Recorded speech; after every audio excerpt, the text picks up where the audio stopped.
Chers amis internautes, bonsoir. Bienvenue dans votre émission à cœur ouvert, l'émission qui s'installe au cœur de l'artisanat. Dans ce deuxième numéro, nous avons le plaisir de recevoir Khalil Cissé, plus connu sous le nom de Fashion Curator. Khalil s'active dans le milieu du consommé local dans le Made in Sénégal depuis maintenant 10 ans. Il va se présenter à nous, chers internautes, et va nous expliquer son parcours et ce qui fait son amour du consommé local. Nous vous remercions de nous suivre sur nos réseaux sociaux officiels, YouTube et Facebook.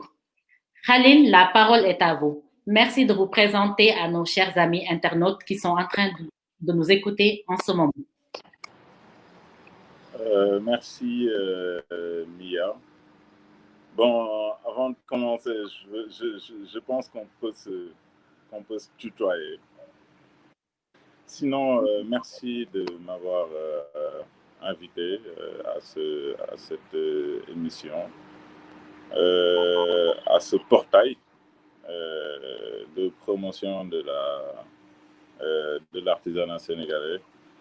Je m'appelle Ibrahima Cissé, sinon plus connu sur le nom de Khalil Cissé, mais sur le plan professionnel. Du moins, je suis un fashion curator. So, dans le cadre de moi, ce que je fais, c'est de mettre en exergue l'histoire de la mode sénégalaise à travers les marques, à travers les acteurs, à travers son écosystème. Donc ça, c'est ce qu'on fait. Et les piliers sur lesquels comment dirais-je, on se base en fait pour faire le travail, c'est à travers des événements et du contenu créatif. Donc voilà, de façon très ramassée, c'est ça ce que je fais.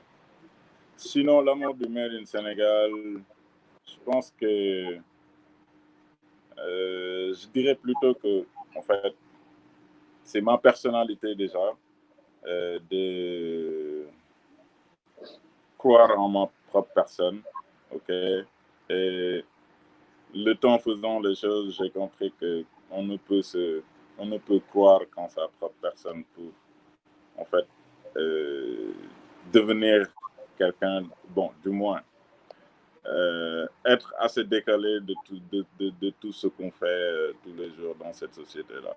Donc, ici comme ailleurs. Hein. Donc, il est important pour moi d'être moi-même, ok. Et moi-même veut dire tout simplement être un Africain, être un Sénégalais, et m'ouvrir au monde avec ces bases-là, en fait. Donc, j'ai choisi de le montrer à travers la mode, qui est quelque part une passion chez moi. Voilà. Si cela résume un tout petit peu la question, la réponse à la question que vous m'avez posée. Intéressant, Khalil. J'aimerais que vous reveniez sur votre parcours. Donc, si j'ai parlé d'amour du Sénégal, c'est parce qu'en fait, ce que vous êtes en train de faire, vous le faites par passion, par amour, pour un concept. Vous croyez en ce concept, vous essayez de développer quelque chose. Pouvez-vous revenir sur votre parcours, nous expliquer un peu ce qui vous a amené à vous positionner comme un promoteur du Made in Sénégal? Bon alors, à la base, en 2013, j'avais fini mon contrat avec une boîte dans laquelle j'étais. C'était vraiment absolument, ça n'a rien à voir avec le Made in Sénégal. Hein. Donc, après ça, je n'ai pas voulu me réengager parce que j'étais quelque part dans mon subconscient en train d'être poursuivi par quelque chose. Donc, je me suis arrêté. J'ai commencé à investir, du moins à faire des investigations sur le milieu de la mode made in Sénégal. D'accord. Et je me suis rendu compte vite fait qu'on avait un problème, qu'on avait d'énormes problèmes. Et il y avait un problème d'éducation des peuples, il y avait un problème d'information, il y avait un problème de contenu, il y avait des problèmes d'ordre vraiment spécifiques à des comment ça s'appelle, des corps de métier bien définis. Donc, pour adresser vraiment tous ces problèmes-là, il me fallait en réalité faire un step back, ok, pouvoir avoir une image large de tout ce milieu-là, ok, et d'essayer à mon niveau personnel d'amener des éléments de réponse par rapport à ça. Donc, ça, c'est le motif sur lequel, depuis 2013, j'essaie de cheminer dans cette lancée-là.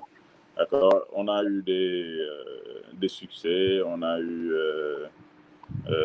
surtout au début, il y a eu des cafouillages, des problèmes, parce que je ne comprenais pas beaucoup comment ce milieu-là se faisait et tout ça là. D'accord. J'ai mis en place, excusez-moi, des plateformes qui n'ont pas bien marché. Et en réalité, c'est ça qui m'a permis de comprendre beaucoup de choses par rapport à ce milieu-là. D'accord. Donc, j'ai fait au moins 3 plateformes avant d'en arriver à aller sur le terrain, prendre les informations, prendre les goulots d'étranglement et venir essayer d'amener des éléments de réponse assez concrets en termes d'événementiel, en termes de conseils, en termes de promotion, surtout sur le content, parce que c'était vraiment un problème. Donc, oui, c'était un peu ça mon parcours. C'est un peu ça mon parcours. Bon, je pense que j'ai bien résumé. Mais ce qui reste constant, c'est que jusqu'ici, il faut comprendre que on doit avoir notre modèle, d'accord, et aller avec ce modèle-là authentique à travers le monde, aller conquérir le monde avec ce modèle-là. On n'a pas besoin forcément d'aller prendre d'autres modèles, okay, pour l'adapter à la nôtre. Non, on a nos réalités. Il faut savoir surfer à travers cette réalité afin de pouvoir aller vers le monde de façon très authentique, quoi. Voilà. Et c'est cette authenticité qui vous a donné envie d'y croire, de persévérer pour jusqu'à maintenant pouvoir rassembler des personnes autour de ce concept. D'accord. Donc, ce que je retiens dans ce que vous venez d'expliquer, c'est vraiment la persévérance. Parce qu'en 2013, on va dire que la Made in Sénégal n'était pas vraiment, ça existait, mais il n'y avait pas cet engouement qu'on sent actuellement. Absolument. D'accord. Donc, vous avez cru en quelque chose. C'est ça que je voudrais que vous me disiez. Qu'est-ce que vous avez cru en quoi? Et quelle a été votre vision pour le Made in Sénégal pour que vous persévériez et que vous poursuiviez sur cette voie? Bon, alors, c'est un mélange de beaucoup de choses, hein, parce que il faut dire que j'ai eu la chance de rencontrer des gens extraordinaires, mais très talentueux, mais très jeunes, mais qui assuraient vraiment la relève au niveau de ce milieu-là. Je ne peux pas dire qu'ils n'étaient pas visibles, d'accord, mais du moins, l'aura qu'ils devraient avoir en réalité par rapport à ce qu'ils font, à mon humble avis, il manquait quelque chose. D'accord. Ça, c'est l'aspect peut-être rencontre avec les acteurs. OK. Mais de l'autre côté, il m'est arrivé, tant ça peut, de voyager, de mettre des tenues sénégalaises. D'accord. Et que je me fasse aborder par de parfaits inconnus pour me demander votre tenue, elle est belle, où est-ce que ça a été fait, machin, nanani, nanana. Donc, c'est cette composition de beaucoup de choses, en fait, qui ont consolidé la foi que j'avais déjà en ce Made in Sénégal. D'accord? Alors, je disais naturellement, moi, de nature, I believe in myself, okay? And then, disons que c'est un peu ce qui s'est c'est ce qui s'est distillé dans ce milieu-là, en fait. Cette personnalité que j'ai, de pouvoir croire en moi, mais c'est exactement cette foi en moi que j'ai essayé en réalité de transposer sur un corps de métier ou alors sur un domaine dans lequel on retrouve vraiment des gens qui ont besoin qu'on croit en eux. Voilà, donc, et de fil en aiguille, on arrive à consolider cette foi, d'accord, par des rencontres qu'on fait, par des projets qu'on met en place, qui aboutissent, qui ont un impact, d'accord, ainsi de suite, ainsi de suite. Donc, disons que c'est assez naturel, c'est une composition de quelque chose de naturel et d'expérimental. En fait. Voilà. Si j'entends bien, votre vision du consommer local, c'est d'abord croire en soi. Votre vision du Made in Sénégal, c'est d'abord croire en soi. Et c'est ça que vous essayez de véhiculer au cœur de ce système, au cœur de cet écosystème, pour pouvoir valoriser les acteurs qui sont dans cet écosystème. C'est ça? Absolument, absolument. Voilà. Et vous avez dit quelque chose d'important tout à l'heure. Vous avez parlé de problème de contenu. Donc, si on en vient à l'aspect valorisation, est-ce que c'est lié à cette problématique de contenu ou bien est-ce que c'est lié à la problématique de croire en soi? Non, en fait, pour moi, il faut avoir un motif, en fait, pour faire quelque chose. D'accord? Et le fait d'avoir foi en soi, ça, c'était un motif. Maintenant, par rapport à ce qui se trouve réellement sur le terrain ou dans l'activité, ça, c'est une autre affaire. Et il faut, c'est pourquoi il est important, en faisant de la promotion du Made in Sénégal, d'apporter une plus-value. Et la plus-value, c'est quoi? C'est d'apporter des éléments de réponse, okay, aux problématiques de ce secteur-là. On n'a pas la prétention de dire qu'on peut tout régler, d'accord, mais on arrive à mettre en place des connexions qui viennent à bout de certains petits problèmes. D'accord? Donc, disons en fait que le secteur, le contenu du secteur, c'est une chose à part, ok? Mais faire sa promotion, il faut être animé vraiment d'une chose beaucoup plus forte, d'accord? Beaucoup plus abstraite pour pouvoir y aller sans pour autant rien attendre en retour. Comme quoi, par exemple?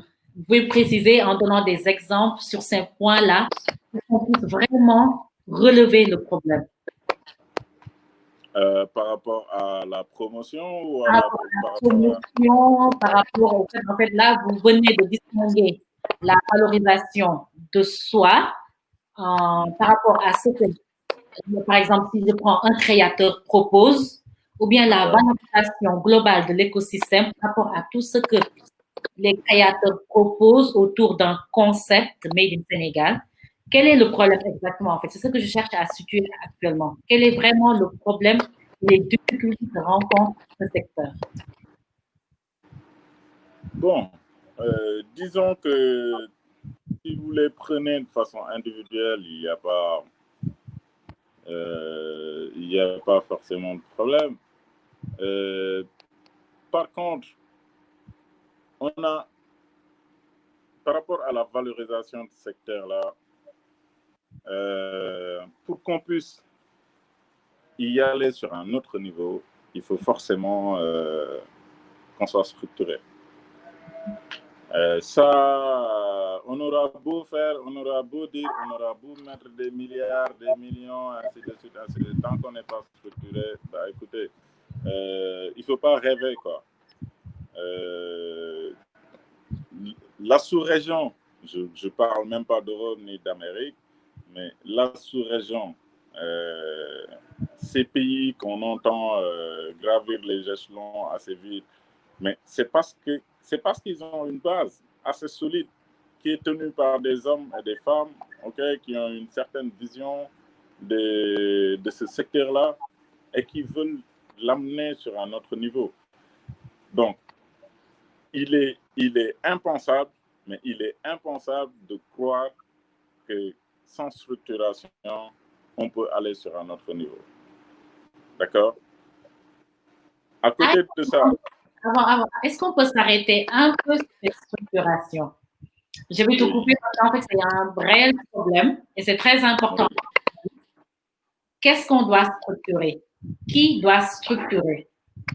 Il faudrait en fait que vous m'expliquiez un peu ce point-là. Oui.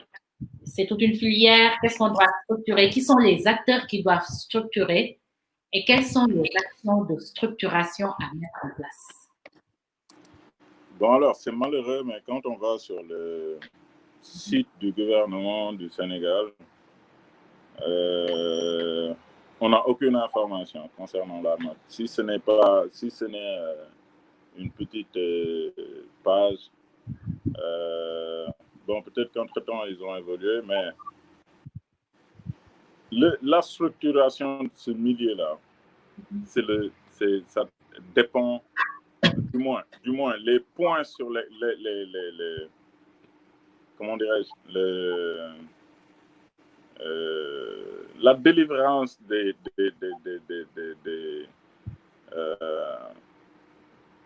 il faudrait déjà, pour commencer, que l'État puisse regrouper les acteurs, ok, qu'on puisse savoir qui est qui fait quoi, qui est professionnel, qui est autodidacte, qui est ceci.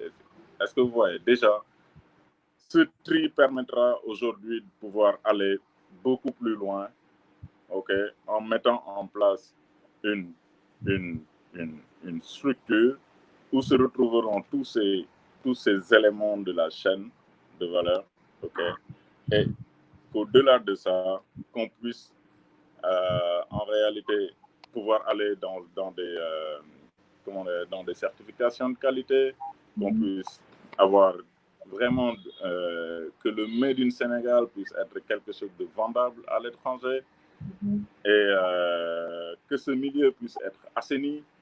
Ok, ça peut pas se faire par les mêmes il faut une structure en fait qui coiffe tout ça, ok, et qui puisse au jour d'aujourd'hui regrouper tout ce beau monde là.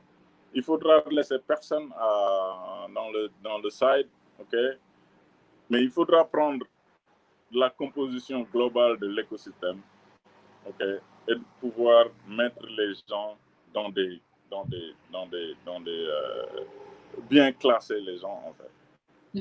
Et c'est à partir de ça en fait que la ressource viendra pour qu'on puisse adresser directement les problèmes ou de façon efficace et efficiente les problèmes.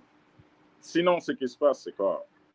Sinon, ce qui se passe, c'est qu'un groupe de gens vont venir, ok, nous sommes X, nous sommes Y, ils vont demander les fonds, ils vont encaisser les fonds, ça s'arrêtera à un groupe, pendant que la majorité, et quand je parle de la majorité, je parle du Sénégal, d'accord, sont laissés en rade.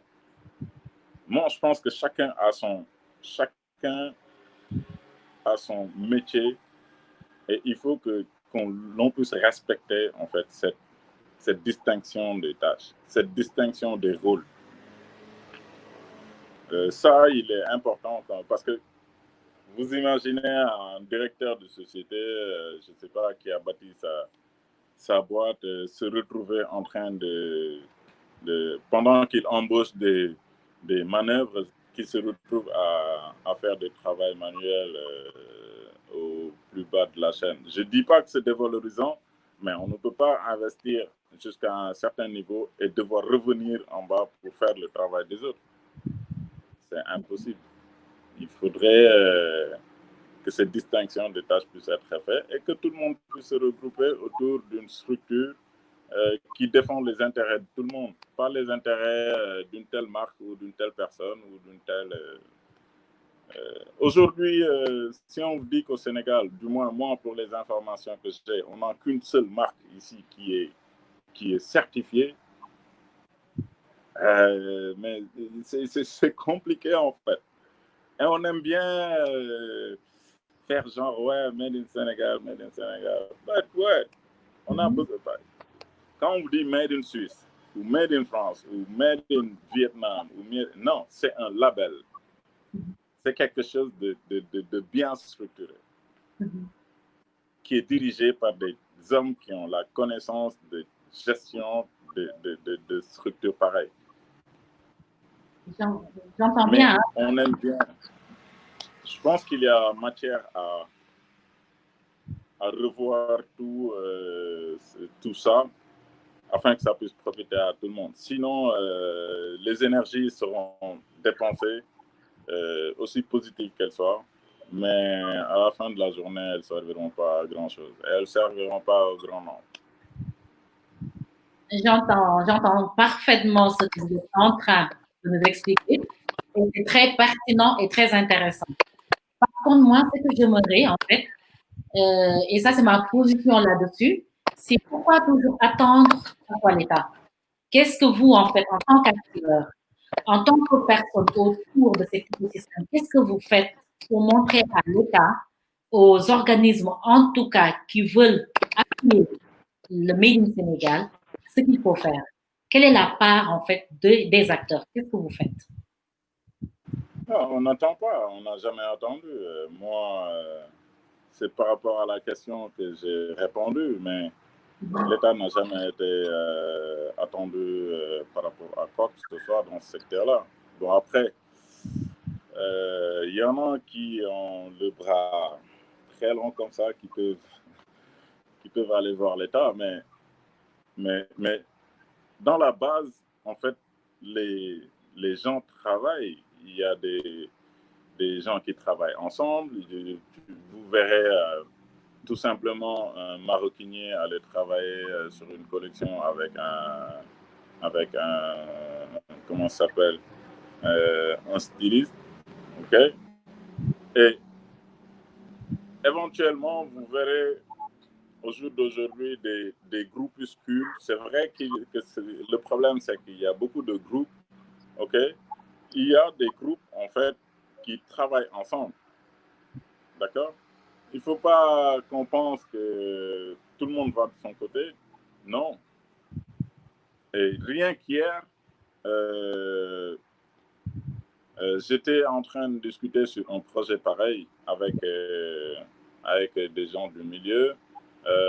C'est un projet qui est en train d'être mis en place actuellement. Et c'est ça, en fait. Ça regroupe des gens du milieu, pas forcément que des stylistes, mais ça regroupe l'écosystème. D'accord? Donc, des choses sont en train d'être faites. Je pense qu'il faudrait quand même que les gens puissent se retrouver. D'accord? Ça, c'est une conviction très forte en moi parce que de toutes les actions que je mène, ça, c'est quand même une finalité de pouvoir adresser un plaidoyer, de pouvoir faire un plaidoyer et d'aller tout simplement voir l'État afin de pouvoir gérer ces problèmes. Mais je pense qu'il y a une courroie de distribution qui manque en fait. Bon, qui manque ou alors qui n'a pas encore fait le tour de ce milieu-là en fait. Parce qu'une fois que c'est fait, moi personnellement, je ne crois pas que c'est les stylistes qui développeront ce truc-là. Je ne crois pas que c'est les photographes qui développeront ça. Je ne crois absolument pas que c'est les Marocains qui le feront, mais ainsi de suite, ainsi de suite. Ce qu'ils feront, c'est publicistes, blogueurs, journalistes culturels, stylistes, maroquiniers, logisticiens, ainsi de suite, ainsi de suite. OK? C'est tout ce beau monde-là qu'il faudra prendre afin de porter un plaidoyer fort pour que ce milieu-là puisse être structuré. Ce n'est pas une affaire de styliste ou de... Non, c'est tous les corps de métier qui gravitent autour de ça qui doivent. Je suis entièrement d'accord sur votre vision et j'en suis consciente en fait et je pense que parmi les internautes, il y aura des personnes de ces différents secteurs qui sont en train de nous écouter et qui comprendront l'intérêt d'unir toutes les forces pour pouvoir porter le Made in Sénégal. Donc ça, cela s'entend. Et j'aimerais venir sur une note beaucoup plus positive par rapport aux situations oblige. Hein. On va parler du Covid. Durant le Covid, on a vu que beaucoup d'initiatives ont été faites autour de la promotion du médicament local, du consommé local. L'État a appuyé les acteurs pour concevoir des masques. Quel est votre sentiment, votre perception sur tout ça et ce que ça peut amener notre Made in Sénégal? Bon, dans un sens global, j'éviterai de parler de masques, mais dans un sens global, en fait, la leçon qu'il faudrait apprendre bon, je dirais non plus pas de la COVID parce que je ne vais pas le féminiser tout simplement. Du COVID, ben, pour moi, la meilleure leçon qu'on aura appris à travers ça, à travers cette pandémie, c'est qu'il nous faut croire en nos propres possibilités, en nos propres capacités, en nos propres valeurs, en nos propres hommes. Parce que il est arrivé ce qu'il est arrivé. Au-delà de nos frontières, des pays beaucoup plus puissants que nous se sont rendus compte qu'en fait, qu'il fallait qu'ils croient en leur en ce qui se fait de façon locale, en fait. D'accord?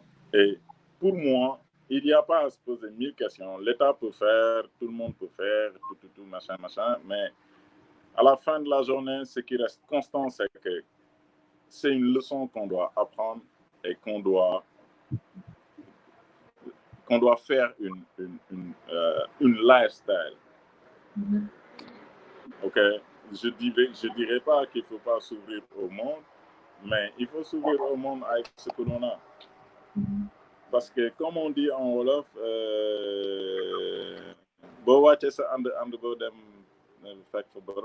donc, pourquoi? On n'a pas besoin, je pense après, l'État s'est employé à aider les gens, à aider les acteurs de différents secteurs. Mais j'ai trouvé quand même très, très insignifiant que l'on puisse, pour des acteurs qui sont censés en fait habiller le Sénégal, qui ont un impact économique sur le PIB, mais qu'on leur donne 50 millions. Pendant que vraiment je ne veux pas nommer, mais tout simplement d'autres secteurs qui n'ont aucun impact, mais je pèse bien un mot, mais vraiment aucun impact sur le PIB, sérieusement, mais sont au même niveau que la mode. Ça c'est quand même décourageant. Heureusement que les acteurs n'ont pas attendu et n'attendent pas pour en fait faire ce qu'ils doivent faire. Des gens ont fait des masques de leur propre chef, de leur propre budget. Ils ont offert aux populations. L'État s'est employé à travers des structures comme l'ADER à donner un coup de pouce. On ne peut que saluer. Mais techniquement, je pense qu'on pouvait quand même améliorer cette affaire-là. Bon, alhamdoulilah, j'imagine qu'on est en train un tout petit peu de beaucoup plus maîtriser cette pandémie. On espère que demain, ou alors dans un futur très proche, tout ça sera un mauvais souvenir, quoi.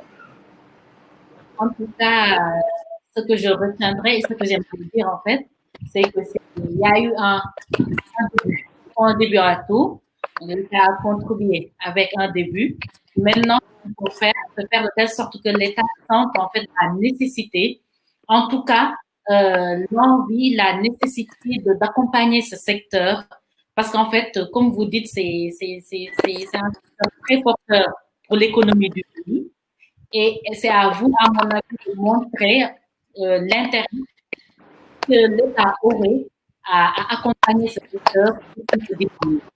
Donc ça, c'est ma position par rapport à ça. Et maintenant, ce que j'aimerais savoir, en fait, par rapport à cette situation, pensez-vous que c'est le début de l'envol du Made in Sénégal ou bien du consommé local?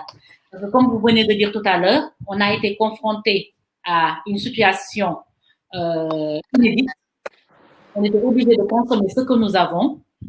Et pour ma part, j'ai senti qu'il y avait un réel engagement des Sénégalais à maintenant s'intéresser au consommé local, au Made in Sénégal. Donc, qu'est-ce que vous conseillerez aujourd'hui aux acteurs qui sont derrière, en fait? Qu'est-ce qu'il faut faire pour que maintenant, ça soit vraiment l'envol de ce secteur? Non, en fait, pour moi, ce n'est pas aux acteurs, hein, parce que les acteurs, depuis avant ça, ils sont dans le Made in Sénégal. Ils produisent naturellement pour les Sénégalais d'ici d'ailleurs et d'autres de la diaspora, peut-être pour d'autres. Mais vous savez, rien qu'hier, j'étais en train de dire dans un live, ben, écoutez, avec le Black Lives Matter, on est venu nous vendre le concept de Buy Black aux Black owners. Pour moi, en fait, c'est d'une évidence. C'est tellement évident qu'aujourd'hui, je ne viendrai pas voir mon frère en train de mettre un business et que je le dépasse pour aller prendre à côté, quoi. C'est d'une évidence. Et vendre le Made in Sénégal et cet engouement, en fait, qu'il y a autour du Made in Sénégal, il ne faudrait juste pas que ça soit, en mon sens, Yafi Sosmo le Tarofalou. Non. Non, ça doit être un truc de tous les jours. OK. Et si on se disait tout simplement, ben écoutez, tous les jours quand je me lève, je mettrai un truc de Made in Sénégal. On n'a pas besoin de nous bourrer la tête, machin, non, de concept et de tout autre chose. Je veux que tous les gens qui nous regardent, mais se fassent tout simplement un petit challenge. Ben écoutez, durant un mois, je vais mettre que du Made in Sénégal, au moins une pièce tous les jours. Parce que pour moi, on a un problème d'éducation et de comment dire, de s'approprier, de l'appropriation de ce qu'on a. Quand je dis éducation, c'est on n'a pas mis dans la tête de nos populations, en fait, que acheter local, en fait, c'est ce qui développe ce pays-là. C'est pas en faisant fuir des capitaux à l'étranger sur des marques qui sont pas éthiques, hein, qui nous fournissent pas vraiment la qualité, ok. Et perso, c'est sur des matières qui sont pas forcément en phase avec nos goûts et tout ça là. Bon, ça peut être très, très technique, mais je pense tout simplement que ce serait bien, ce serait l'idéal que les gens continuent sur cette lancée-là. On a entendu le président de la République faire un plaidoyer, c'est bien. Mais le challenge que je voudrais que tout ce gouvernement-là prenne, c'est qu'il faudrait mettre du lundi au vendredi du Made in Sénégal, tout simplement. Et leading by comment on dit ça encore? Il faut donner l'exemple, en fait. Parce que pour moi, ça ne sert pas à grand-chose de faire des déclarations et puis qu'on s'en arrête là. Il m'est arrivé une fois d'être sur un plateau, on était en train de discuter et le monsieur me disait, ouais, vous savez, le président de la République met 3 jours sur 7 du Made in Sénégal. I was like, OK. Mais nous, on met du Made in Sénégal tous les jours, en costard, en chemise, en pantalon, en chaussures, en souliers, en tout ce que vous voulez, en fait. Alors, pourquoi au jour d'aujourd'hui, les présidents d'autres contrées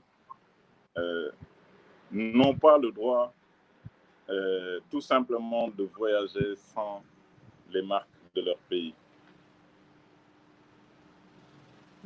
Ça devrait porter à réflexion un tout petit peu. Ça devrait faire tilt dans la tête des gens. Michelle Obama dit tout simplement, bah, écoutez, moi, quand j'étais première dame des États-Unis, tous, par rapport à ce que je portais, j'étais tellement regardant. Mais mon combat, c'était d'aider les marques américaines, du moins les designers américains les moins connus, afin qu'ils puissent sortir de ce lot-là et qu'ils puissent être à un autre niveau. Mais c'est ça, en fait, de l'engagement. C'est ça, du militarisme. C'est du militantisme. C'est exactement ce genre de choses dont on a besoin, afin que les choses ne soient pas du yaf et socialement le tarafal. Les designers sont là, ils sont talentueux, ok? On n'a pas forcément la matière, mais ils font avec ce qu'on a, d'accord? Et le Made in Sénégal, pour moi, ça devrait être un label, un bon label, parce qu'on a la matière première. Et c'est ça le plus important. On a l'intelligence, on a les personnes qu'il faut. Pourquoi ça ne décolle pas? Je pense que c'est peut-être à des niveaux qui nous dépassent un tout petit peu. Et surtout, je vais dire, en fait, le plus important, on a la créativité qu'il faut. Parce que tout ça, en fait, c'est autour aussi de la créativité. Mais je pense qu'aussi, au-delà de l'invite, au-delà du plaidoyer du chef de l'État, il a fait une invite aux institutions de prendre en compte, en fait, les valorisations du contenu local dans les commandes publiques. Ça aussi, c'est un pas qu'il faut saluer et voilà, et essayer de faire de telle sorte qu'en fait, nos acteurs aussi à, à la qualité, parce que je pense que l'un des problèmes et l'un des freins, et j'allais y arriver, ça allait être ma prochaine question, l'un des freins au consommer local, c'est la cherté des produits et parfois la qualité. Tout est là, mais on dit qu'il y a un seul type de finition sur certains produits. Et je pense que le plaidoyer aussi devrait être à ce niveau, que les acteurs, les créateurs se forment davantage aux techniques de finition pour pouvoir parfaire les produits. Bah oui, je suis parfaitement d'accord. Je suis parfaitement d'accord qu'il y a des manquements. Et ça, c'est partout. Hein. C'est partout. Mais là où vous voyez des gens qui ont des problèmes de finition, c'est là même où vous verrez des gens qui font des trucs très bien aboutis. D'accord? On ne peut pas se mettre aujourd'hui au même niveau que certaines marques étrangères, tout simplement parce qu'ils ont plus de matériel. Ils ne sont pas plus intelligents ni plus travailleurs. Ils ont juste plus de matériel. Vous verrez aujourd'hui une marque comme, vous prenez n'importe laquelle, mais elle pèse des milliards de dollars. OK? Et derrière l'investissement qu'il faut pour avoir. Parce que la finition, en réalité, le plus souvent, c'est un problème de machine. OK? Vous allez dans la maroquinerie, non, la finition, c'est un problème de machine. D'accord? Et, OK, on n'a pas forcément tous ces atouts, mais quand on voit ce que les gens font, OK, avec le moins d'investissement matériel, mais on se rend compte qu'en fait, qu'ils ont juste besoin d'être épaulés, qu'ils ont juste besoin d'être poussés en avant, qu'ils ont juste besoin d'encaisser beaucoup plus, OK, pour pouvoir réinvestir leurs bénéfices dans le capital. Et il y a des formes pour faire ça. Il y a des structures qui font des appuis, les banques, mais tout compte fait, je pense que il y a ce problème de finition, il est là, d'accord, mais il faut l'adresser. On ne peut pas tout le temps se défiler et dire ouais, ok, d'accord, ils ont un problème de finition, donc je vais acheter ailleurs. Non, mais le Sénégalais lambda qui vient chez un créateur pour acheter quelque chose, qui se rend compte qu'il a un problème de finition, mais derrière, est-ce qu'il se dit qu'il a assez le nécessaire en fait pour faire le travail? Il ne se le dit pas. Et ce même créateur, il se rend compte que peut-être il aurait pu mieux faire ça s'il avait une machine X donnée, mais quand il va pour essayer de trouver les fonds nécessaires pour comment dire, venir à bout de ce problème, d'habitude, c'est très difficile. Parce qu'ici, les gens aussi, pour qu'ils investissent sur toi, il faut être connu. Ou il faut connaître quelqu'un qui connaisse quelqu'un qui connaisse quelqu'un d'autre. Malheureusement, c'est des choses qui sont là. Il ne faut pas qu'on ait peur de le dire, d'accord? Parce que tant qu'on ne les adressera pas directement, on aura toujours ce problème-là. Nous, on est dans cette promotion du Made in Sénégal depuis belle lurette. On a vu beaucoup de choses, d'accord? Mais quelqu'un qui n'a pas vraiment de matériel ne peut pas, c'est-à-dire s'aligner à un certain niveau. Ça ne veut pas dire qu'au jour d'aujourd'hui, ici au Sénégal, il n'y en a pas qui ne peuvent pas te faire un costard, mais qui est mieux fait que celui de je ne sais n'importe quelle marque, qui ne peut pas vous faire un tailleur qui est mieux que n'importe quel tailleur d'autre part. Donc, c'est des choses qui sont là, pour lesquelles il faut trouver des solutions. Et moi, je pense que c'est possible de trouver des solutions. Parce que les gens sont confrontés à ça depuis belle lurette. Et malgré ça, ils trouvent toujours un moyen pour améliorer leurs produits. OK? Et je vais juste revenir en arrière un tout petit peu quand je disais qu'il faut assainir ce milieu-là. Parce qu'au jour d'aujourd'hui, on ne peut pas considérer un styliste ou alors, je ne sais pas, quelqu'un qui est dans un corps de métier X donné, qui est sorti de l'école, qui a appris, OK, qui connaît les bases, les codes. On ne peut pas le mettre à côté de quelqu'un, en fait. On ne peut pas prendre son produit et le mettre à côté de quelqu'un qui est un fashion entrepreneur. Carrément, Khalil, je suis obligée je pense que vous aviez eu raison de dire qu'il y a trop de choses à dire en fait. Et vous êtes passionné par ça et ça s'entend.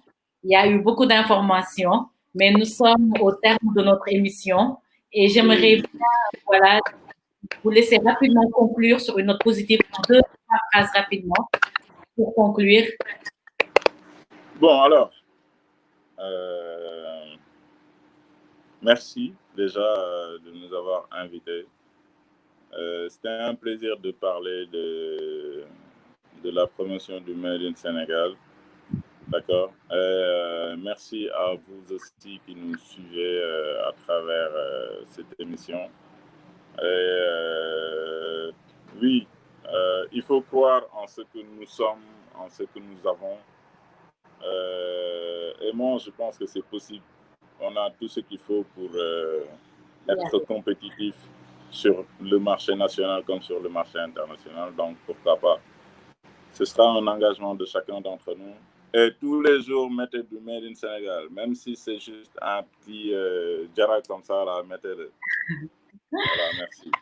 Merci beaucoup, Khalil. Cela s'entend bien. Moi aussi, je suis en Made in Sénégal aujourd'hui, comme vous aussi. Nous y croyons, vous y croyez. Il y a des actions à faire et nous croyons que nous allons y arriver. Inch'Allah. Chers internautes, merci de nous avoir suivis. Nous vous redonnons rendez-vous dans 15 jours pour un autre numéro de À cœur ouvert. D'ici là, restez connectés au cœur de l'artisanat local. Au revoir et à bientôt. Bye.